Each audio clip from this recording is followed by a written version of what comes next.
So I'm sure you are aware by now, Abundant Life Christian School in Madison, Wisconsin became the latest school to become a victim of the school shooting. Tragically, that's the 83rd this year. Unbelievable. And although very much also unusual, the shooter in this case was a female student of the school. So what's behind this epidemic of violence in our schools? Both in secular and Christian, I might add. Well, here now to discuss this heart-wrenching story is Meg Kilgannon. She's a senior fellow for education studies here at the Family Research Council. Meg, welcome back to Washington Watch. Appreciate you joining us. Thanks for having me, Tony. Jody, sorry. Close enough, but a far stretch from Tony. Listen, so what do we know so far, Meg, about this shooter? Well, she was a 15-year-old girl. She was a student at the school. It seems that her family, she's from a broken home. Her parents are divorced and remarried. And it seems from the manifestos that have been posted that are allegedly by her, it's early in the process. So what do we really know? We're not, not a lot. But like so many of these other cases, this seems to be a family in crisis, and in a way, it could be really anyone's family. She wrote about feeling very alone, and it seemed that she spent a lot of time alone and a lot of time on the internet, and she had come to sort of idealize other school shooters.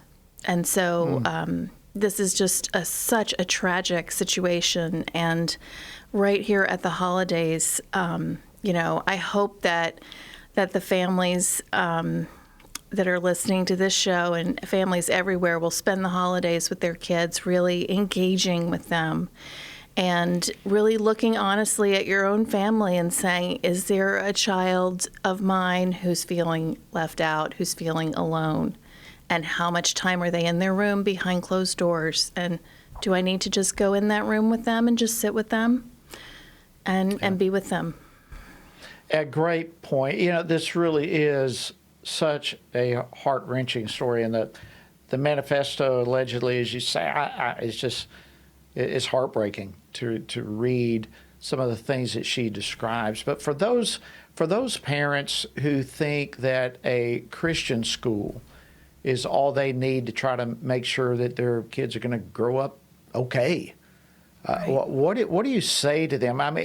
Hats off to them for trying to put their kids in a Christian school. Of course. But what else would you say to them right now?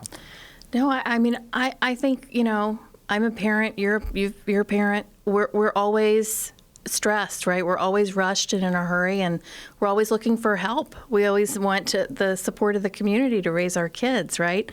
And so it's easy to put our children in an environment, in a school situation, and think that we have a box checked, that they'll be fine.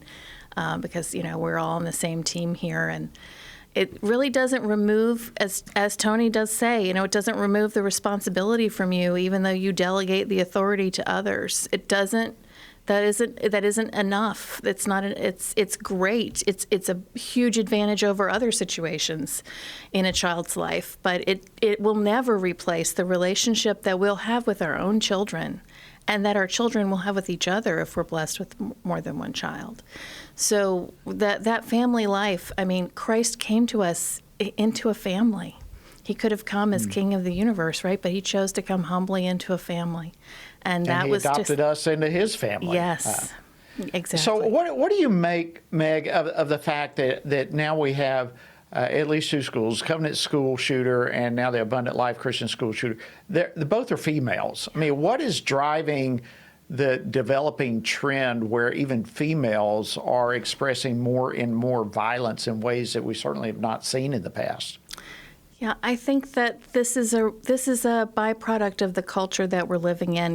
We are aware that we're in an overly sexualized culture, and women are behaving differently now than maybe a generation ago in terms of that kind of behavior, and the same is true in terms of violence.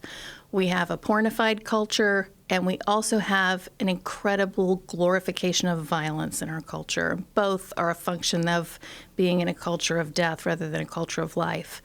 But this is the result of that is going to be that it's not just going to be the boys who will take these aggressive actions, but you're going to see this behavior adopted by the girls. And that really, Yes. for me as a woman, is very, very chilling and very sad. It is. Meg, we've got less than a minute. Real quickly, you and the Pray Vote Stand Summit in 2022, you were part of a panel with an individual named Wendell that you said made a powerful statement. Yeah. Real quickly, what was that statement, and just highlight it for us? Well, he said that, we live, for 50 years, we did a great job of protecting unborn children in the womb, and that we need to keep our attention on children and make sure we're protecting them outside the womb. And I think he's exactly right. We do. Our children need our full attention, regardless of their age. It's a fight for life, both in the womb and beyond, outside the womb. And this type of tragic ending just highlights that more and more.